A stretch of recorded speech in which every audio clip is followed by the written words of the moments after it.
48 hours ago, a new forensic leak hit the public like a gut punch. And it changes everything. Nick Reiner didn't just kill his parents. He stayed in that house for 90 minutes after the murders. And what he did during those 90 minutes, you're not ready for it.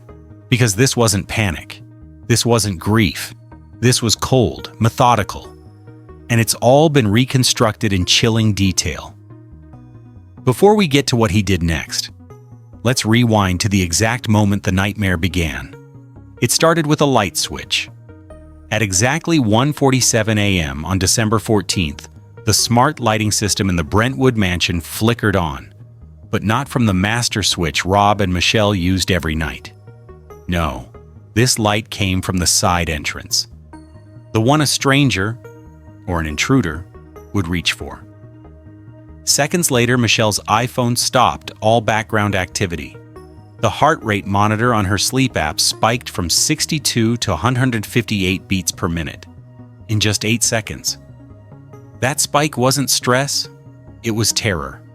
A digital fingerprint of a human being waking up to their own death. Here's where things get darker than anyone imagined. After the murders, Nick didn't flee the scene. He stayed. For nearly 90 minutes. When investigators later tested the guest bathroom, the one connected to Nick's suite, they found wet towels, blood diluted in the sink, traces in the shower drain, towels shoved in the laundry hamper like he was tidying up after a spill, not cleaning up murder. This wasn't chaos, this was cover-up. Calm, quiet, practiced. He walked out of that house and into luxury. At 3:52 a.m., just 2 hours after the killings, Nick Reiner arrived at the Viceroy Santa Monica Hotel. He paid $487 in crumpled cash, didn't turn on the TV, didn't touch the minibar, just sat on the bed and stared. Not a single tear, not a single call, just silence. What they found behind the bedroom door will haunt them forever. At 4:18 p.m., Michelle's daughter Romy used her emergency key and stepped into a home frozen in death. No sound, no signs of life.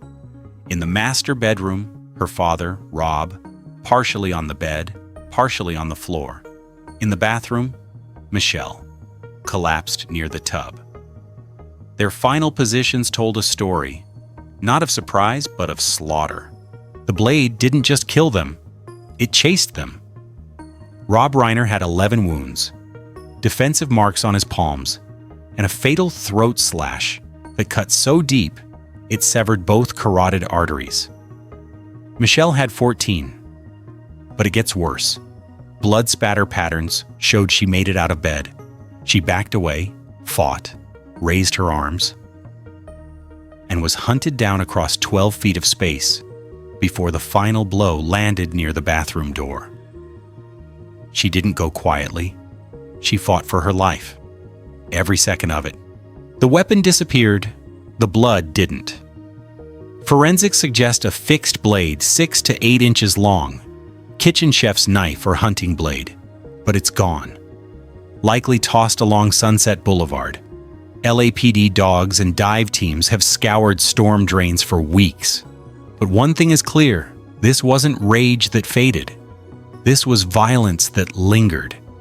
Even after the killing stopped, the story the blood told kept going. This part will make your blood boil. Nick Reiner is being represented by Alan Jackson, a celebrity legal powerhouse whose fees top $12 million. Where's that money coming from? From Rob and Michelle's own trust fund, authorized by their daughter, Romy. The man accused of killing them is using their money to fight justice. This decision has torn the family apart. Some relatives want Nick behind bars with a public defender. Romy, she claims Nick is mentally ill, and her parents would have wanted him to get help, not death row. But who decides that? And at what cost? Insanity, that's the play. But will it work? Nick's legal team may argue he was psychotic, that he didn't understand what he was doing. But prosecutors are locked in. They point to how he cleaned the scene, booked a hotel, paid in cash. That's not insanity. That's strategy. January 7th. That's the day the court decides what comes next. Plea deal, insanity defense, or trial by fire. And the world will be watching. What do you do when the person you love becomes your worst nightmare? The Reiner murders aren't just another Hollywood tragedy. They're a brutal expose of addiction, privilege, and unconditional love taken to a fatal extreme. And the most haunting part? The people who tried to save Nick Reiner may have paid for that love with their lives. The next chapter starts in court, but the damage? That's already done.